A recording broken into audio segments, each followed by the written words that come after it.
अस्सलाम वालेकुम नाज़रीन। मेरा नाम डॉक्टर ग़ुलाम हसन है। मैं यहाँ साइकेट्रिक क्लिनिक में एज ए कंसल्टेंट साइकेट्रिस्ट काम कर रहा हूँ। उम्मीद है आप सब लोग खैरियत से होंगे।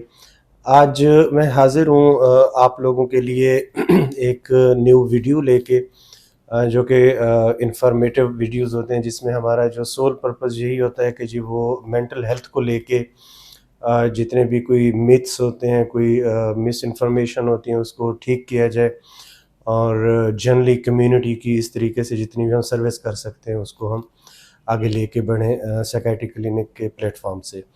तो आज हम इस चीज़ पे बात करेंगे जो कि हमारी सोसाइटी में आम तौर पे ये ख्याल पाया जाता है कि जी जब कोई डिप्रेशन की अद्वियात शुरू की जाती हैं तो वो फिर एक तरीके से जान नहीं छोड़ती। ये आप किसी से भी बात करेंगे, इवन बदकिस्मती से ये हमारे जो पढ़े लिखे लोग हैं, इवन जो डॉक्टर्स कम्युनिटी है, उसमें भी ये ख्याल पाया जाता है कि ये जब एक दफ़ा दवाई लग जाए तो फिर इससे जान नहीं छूटती। तो आज मैं थोड़ा सा इस पे बात करूँगा कि ये इसमें किस हद तक हकीकत है और इसमें जो असल सूरत हाल है ना वो क्या है। देखें, इसमें जो बुनियादी बात है ना वो ये समझने की हमें ज़रूरत है कि जी जो डिप्रेशन है वो आम तौर पे जो है ना वो जो जो लोग समझते हैं कि जी हर चीज़ को डिप्रेशन कह देना। पहली बात तो ये कि वो हर किसी को डिप्रेशन नहीं होता। किसी का अगर बुरा दिन गुजरा है, कोई बुरा वक्त चल रहा है, कोई हालात डिफ़िकल्ट आ गए या स्ट्रेस आ गया, तो हो सकता है कि उनके मूड में कुछ वेरिएशन आ गई हो, कुछ इमोशनल प्रॉब्लम आ गए हों, तो ये हमें अंडरस्टैंड करना चाहिए कि वो डिप्रेशन नहीं है। डिप्रेशन जब हम किसी को कहेंगे तो वो एक वेल नोन बीमारी है और वो साइकियाट्रिस्ट को पता होता है कि जी हम किस चीज़ को डिप्रेशन कह रहे हैं। उनमें साइकियाट्रिस्ट की अपनी मर्ज़ी शामिल नहीं होती कि मैंने इस चीज़ को डिप्रेशन कहना है। उसके बड़े स्ट्रिंजेंट और स्ट्रिक्ट जो है ना वो क्राइटेरिया बनाए गए हैं जो कि पूरी दुनिया में फॉलो होते हैं। अनटिल अनलेस वो सारी चीज़ अगर आप नहीं प्रूव कर सकते तो आप किसी को डिप्रेशन नहीं कह सकते। पहली बात तो ये है। इसी के साथ जब फिर कोई साइकियाट्रिस्ट ये कहे कि जी किसी को डिप्रेशन हो गया तो इट मीन्स वो एक सीरियस इशू पैदा हो गया, उसको फिर हम लाइट नहीं ले सकते। वो फिर डिप्रेशन एज ए एक मेडिकल और साइकियाट्रिक इलनेस के तौर पे अब शुरू हो गई है। उसका इलाज करना ही करना है। ये बिल्कुल ऐसे ही है कि जी किसी को अगर आप कह दें कि जी इनको शुगर हो गई है, डायबिटीज़ हो गई है या दिल का मसला हो गया या इनको फालिज हो गया है और वो साबित भी हो जाए, फिर आप ये नहीं कह सकते कि अब इसको ऐसे ही चलने दें। अगर ऐसे ही चलने देंगे तो फिर उसके नताइज इंतहाई ख़तरनाक होंगे, उस मरीज़ के लिए भी, उस फैमिली के लिए भी और उस मुआशरे के लिए भी, क्योंकि हेल्थ जो है ना वो जनरली लोगों की फिर ख़राब होना शुरू हो जाएगी। तो उसका इलाज आपने करना ही करना है। बिल्कुल इसी पैटर्न पे जब डिप्रेशन की डायग्नोसिस हो जाए तो फिर उसका इलाज करना ही करना है और कोई ऑप्शन नहीं है। अदरवाइज़ वो तबाही और एक तरीके से उस मरीज़ के लिए भी, फैमिली के लिए भी बड़े खौफनाक नताइज जो है ना उसके निकलते हैं।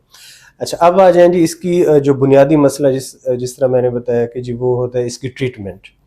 अब ट्रीटमेंट में जो सबसे बड़ी मुज़ाहमत हमें फ़ेस करनी पड़ती है as a doctor, as a psychiatrist, वो एक ये मिथ पाया जाना कि जी ये दवाई जो शुरू होती है तो ये फिर लग जाती है।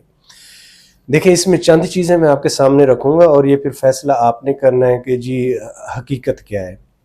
इसमें जब भी हम डिप्रेशन की अद्वियात शुरू करते हैं तो ये बात हम अपने मरीज़ों को भी बताते हैं कि दवाई आपको एक वक्ती तौर पे चीज़ों को बेहतर करने की तरफ ले जाएगी और जल्दी बेहतरी की तरफ आप चले जाएंगे।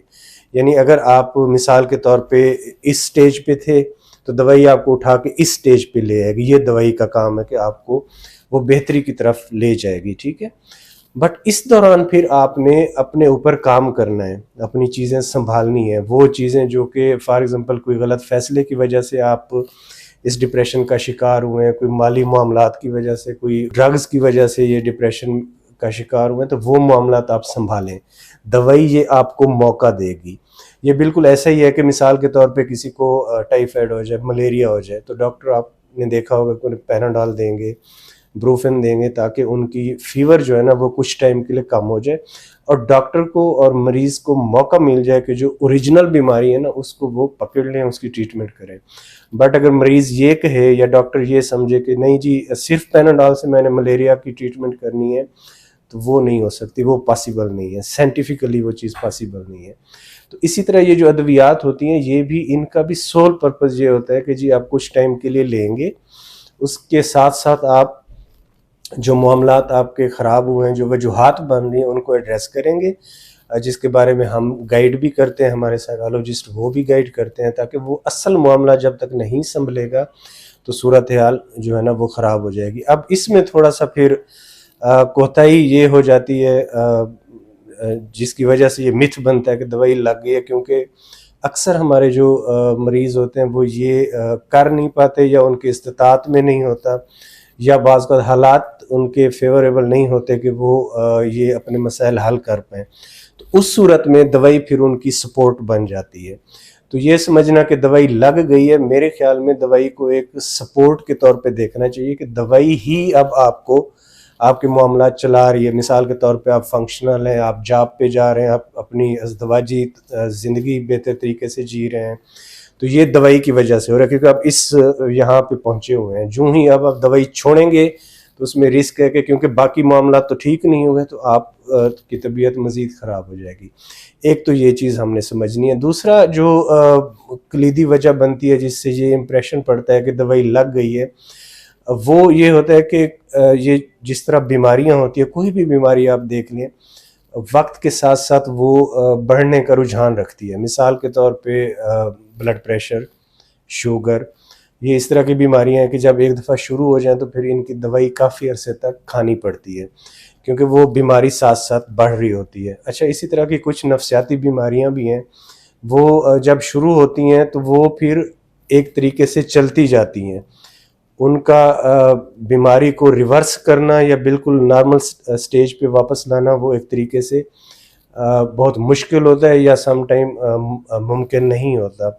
तो उस कैफियत में ये होता है कि जी वो जो बीमारी है ना, अब मिसाल के तौर पे 1 साल पहले वो बीमारी की नोयत थी, एक दवाई इस्तेमाल की गई तो बीमारी ठीक हो गई, बट 2 साल बाद फिर वो बीमारी वापस आई। अब क्या होगा कि वो जो दवाई पिछली दफ़ा इस्तेमाल हमने की थी वो दवाई काम नहीं करेगी। इसका ये मतलब नहीं कि दवाई का कोई फॉल्ट है, इसका सीधा सा मतलब ये होता है कि बीमारी बढ़ गई है। जिस तरह पहले शुगर कंट्रोल हो जाती थी मिसाल के तौर पे किसी पेशेंट की एक दवाई से, अब वो 3 दवाइयों से होगी। तो इस वजह से वो लग रहा होता है कि जी दवाइयाँ जान नहीं छोड़ रही, पहले एक दवाई खाई फिर दूसरी दवाई खाई।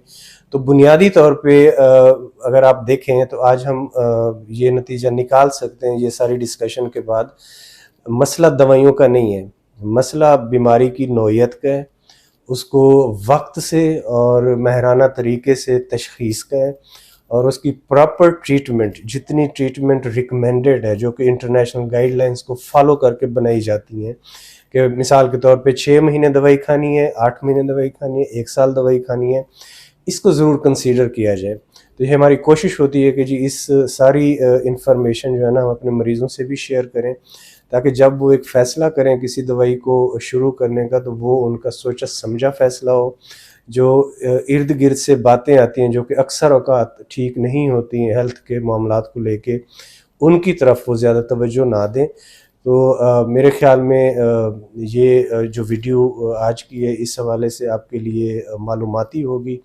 आपके ताउन का बहुत शुक्रिया। साइकियाट्रिक क्लिनिक का चैनल देखने के लिए आपका बहुत शुक्रिया। अस्सलाम वालेकुम।